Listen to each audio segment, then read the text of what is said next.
Ako nga pala si Inday, ang kukulay na iyong buhay. Pero kapag ako kausap mo, panigurado, gugulo talaga buhay mo.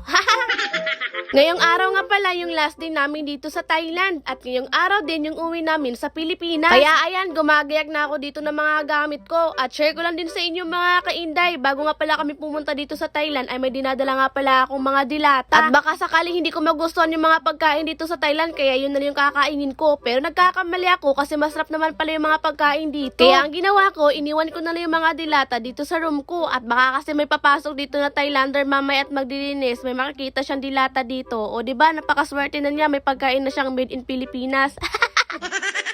At panigurado, mamiss talaga namin tong Thailand mga ka-Inday kasi kahit papaano, sa kunting panahon nandito kami, napakarami talaga namin experience dito. At so ayun na nga mga ka-Inday, after ko nga palang gumike ng mga gamit ko dito, ay sumaglit muna ako dito sa mall para bumili ng pasalubong sa mga tita ko dun sa Pilipinas. At ang kasama ko nga pala dito ay sa ate Normie at sa ate Jenny. Pero anong nangyari sa amin dito mga ka-Inday, ay nawawala kami dito at hindi namin alam kung paano kami uuwi at dahil nga nandito kami sa pinakataas ng mall. Ayan, yan yung resulta sa mga taong palagala. Mirisi, buti na lang talaga at may nakita kami hagdanan dito kaya sinundan namin. Ayun, sa wakas nakakauwi na din kami.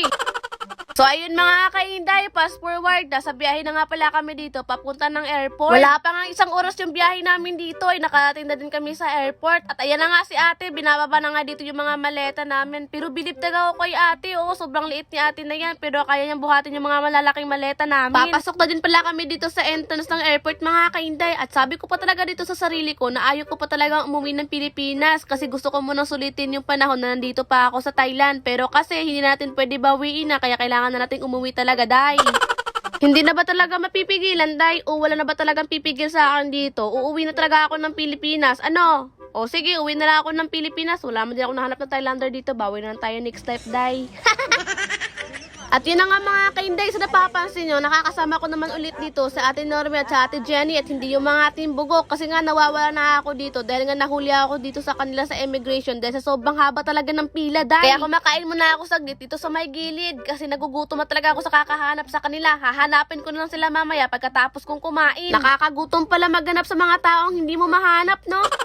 After ko nga palang kumain, nagpapahinga muna saglit ako dito at iniisip ko nga kung saan ko sila makikita kasi sa mga oras na to, hindi ko pa talaga sila makikita. Alam mo, yung para akong baliw dito sa kakaisip kung saan ko sila makikita. Buti na talaga ito, pagtingin ko dito sa babae, nakikita ko na din yung iba. Kaya dali-dali na din akong bumaba dito kasi papasok na pala sila sa loob ng aeroplano. O diba, kung nagkakataon, Inday, maiiwan ka talaga dito sa Thailand. Kaya sa susunod, hindi ka na talaga hihiwalay, day, para hindi ka na maiiwan. Nasa loob na din pala ako ng eroplano at sa mga oras na to mga ka-Inday, na-feel ko na yung excitement ng pag-uwi ng Pilipinas. O diba, grabe ka balimbing, no? Kung ganina ang ginyo, di ganahan mo yung Pilipinas, kaya ganahan mag-stay og Thailand. Karon excited na mo Pilipinas, asa mang uto ka na.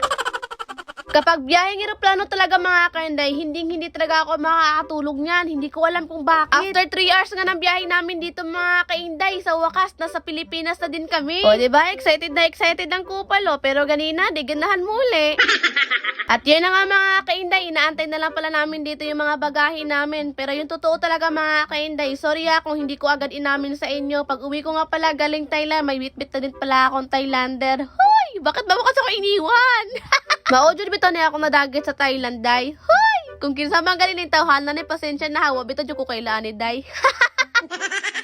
Taka-taka na dyo ko gusunod ani day, pero wa man dyo ko kailan ni day, oy. Pero yate, surti adyo sa uyaban ni yan, mag Pilipinas. Wa ta kabalo, basin day sa ako ito mapadulong. Hoy! Nangarap, biyag gising ang Inday. O naon sa ba na ito model din nga, pag ganay kayo ng birat na birat naman. Kung kanina, aurang-aura pa siya sa outfit niya, pero ngayon, tignan nyo naman, hindi pa yan nakainom ha, pero birat na. Kailan kita mag-health sis, ang tawa kung sa resulta noon. So yun na nga mga ka-Inday, inaantay na lang pala namin dito yung sasakyan pa uwi ng Bulacan. Grabe talaga yung pagod namin dito mga ka-Inday, hindi ko na talaga ma-explain yung kapaguran ko talaga dito. Hindi naman kasi gala talaga yung pinunta namin doon sa Thailand, kundi trabaho talaga. Kaya kung ano pa naman talaga yung last day, doon ko pa talaga maramdaman yung pagod sa katawan ko. Panigurado, bukas ko talaga maramdaman lahat ng pagod ko dun sa Thailand, day. Pero ayos lang yun. Ang importante na experience ko naman din. So yun lang mga ka-Inday. Tatapusin ko na din ang vlog na to dahil nakakauwi naman din kami dito. Kaya see you next vlog ulit. Thanks for watching. Bye. Sheesh!